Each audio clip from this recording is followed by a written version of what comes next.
Our next guest was appointed by Governor Josh Shapiro to be Commissioner of Pennsylvania. She's also a senior advisor to the DNC.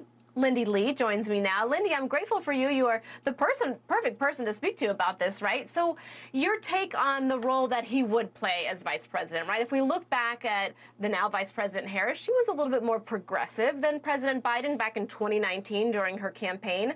What do you feel about the governor? Does he compliment her? Thank you so much for having me. I absolutely think he does. He's demonstrated on a national level his capacity for leadership. If you remember last year, we had the I-95 collapse, and the way that he handled the infrastructure crisis became a national model for how to handle such things. Wes Moore, I think, is emulating how Shapiro handled this. He fixed that highway collapse in 10 days. In 10 days. It's unheard of in American infrastructure. And he had a live stream going, and then we had a parade with the Philly Fanatic. It was just a master class in how to handle this. And I've known him for 10 years. He's been an incredible leader and just a fantastic friend. I am rarely, let's be honest, I'm rarely enthralled when politicians speak. But when Josh comes on the stage, it's just electrifying. And I find myself almost taking notes on like how to do things better myself. He's just a supremely talented politician. You know, it's funny you should say that, and you're setting me up. We have a quick piece of sound from The Daily Show, and it was comparison of maybe reminiscent of former President Obama. So listen to this sound, and then I want to get your reaction, Lindy. I saw that. I know I'm a foreigner who can't understand English, but just listen to this guy speak, because, I mean, is he doing an Obama? Now let me tell you something. He's pretty afraid. Y'all see, he's backing out of the debate now. He's afraid to stand toe-to-toe with our vice president.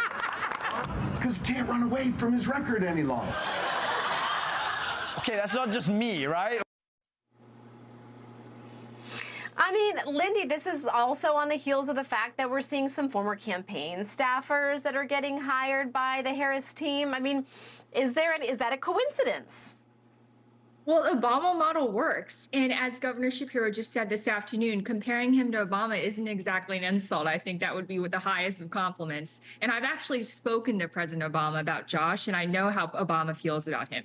Obama thinks the world of Josh, as he does. Josh is just like a once-in-a-generation talent. And I've seen this firsthand. You know, I was running for Congress at age 24, didn't know anybody. I cold emailed Josh 10 years ago, and he responded. I was 30 minutes late, and he still agreed to meet with me. And ever since that day, he and I have been friends. It's just a testament to his character that he was willing to spend time with essential nobody out of nowhere and to give her advice. It meant a lot to me, and you know, it stayed with me ever since. All right, well, Lindy, I think I know your answer. In the interest of time, yes or no answer, is he ready for this big national stage? I mean, I know he's a governor of one of the most important states, but is he ready? I think he was born for this, literally. I think he's been wanting this for his entire life, and he deserves it. He's demonstrated tremendous leadership potential on every level, from Montgomery County Commissioner to Attorney General of Pennsylvania, and now to governor. And he has a 61% approval rating. That's unheard of nowadays, given the polarized state of things. Right. Thanks for watching. Go to joinnn.com to find NewsNation on your television provider. And don't forget to click the red subscribe button below to get more of NewsNation's fact-driven, unbiased coverage.